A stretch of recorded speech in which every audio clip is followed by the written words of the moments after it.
Hello बच्चों, let's read the question. What is the chief product obtained when N-butane is treated with bromine in the presence of light at 130 degrees Celsius?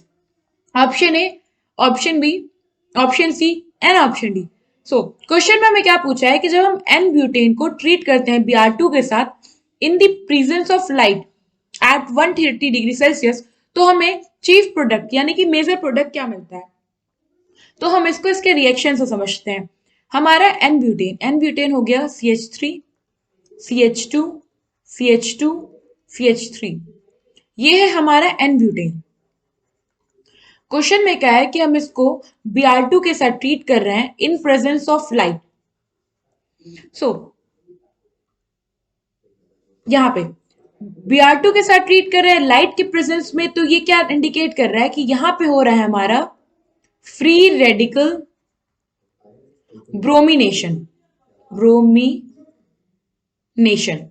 तो free radical bromination में क्या होता है कि जो हमारा compound होता है वहां से उसका हाइड्रोजन ग्रुप निकल के और ब्रोमीन का एक ब्रोमीन ग्रुप निकल के फ्री रेडिकल फॉर्म करता है, फिर वो आपस में रिएक्ट करते हैं. तो अगर हम एन ब्यूटेन देखें और हम कहे कि यहां से अगर हम हाइड्रोजन निकालेंगे या फिर हम यहां से हाइड्रोजन निकालेंगे, दो तरह से निकाल सकते हैं.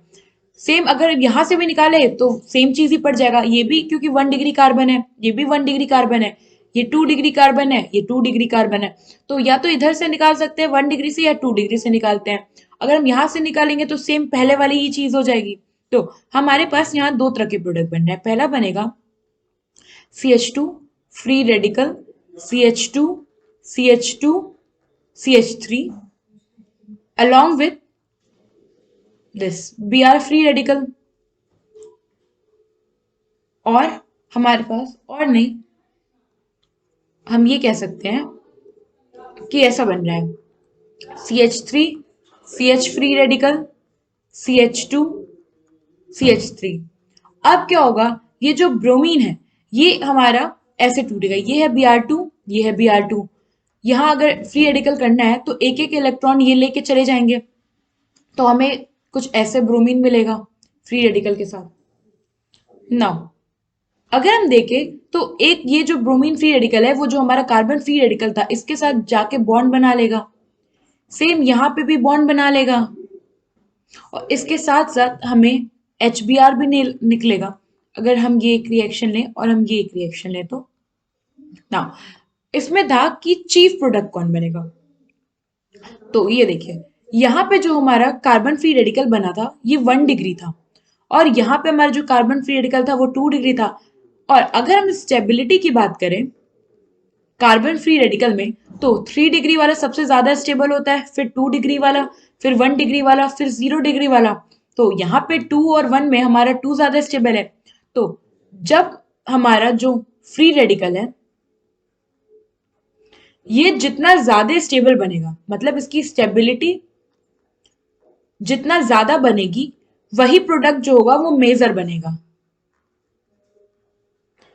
तो यहां पे हमारा 2 डिग्री वाला जो था ये हमारा था सबसे ज्यादा स्टेबल प्रोडक्ट. तो इसका मतलब कि ये जो होगा यही मेजर भी बनेगा, ज्यादा अमाउंट में बनेगा मेजर प्रोडक्ट. और ये 1 डिग्री वाला हो जाएगा हमारा माइनर प्रोडक्ट. तो अगर हम इसका देखें स्ट्रक्चर तो ये कुछ ऐसे हमें मिलेगा. सपोज ये हमारा एक कार्बन है, 1 2 3 4, ये हमने 4 कार्बन की चेन बना दी और इस पे लगा है सेकेंड पोजीशन पे ब्रोमीन. तो मान लीजिए हमने यहाँ ब्रोमीन लगा दिया, 1 2 सेकेंड पोजीशन पे ब्रोमीन है, फिर 2 चेन है. यहाँ भी वही है, सेकेंड पोजीशन पे ब्रोमीन है, फिर 2 चेन है. तो अगर हम ऐसा देखें तो हमारा जो करेक्ट ऑप्शन बनता है वो हो जाएगा हमारा ऑप्शन ए. यहाँ पे 1 2 सेकेंड पोजीशन पे ब्रोमीन लगा है, फिर उसके बाद में 2 CH2 ग्रुप, एक CH2 ग्रुप है और एक CH3 ग्रुप है यानी मिथाइल ग्रुप है. तो हमारा करेक्ट ऑप्शन हुआ ऑप्शन ए. आई होप आपको ये क्वेश्चन समझ में आया होगा. Thank you.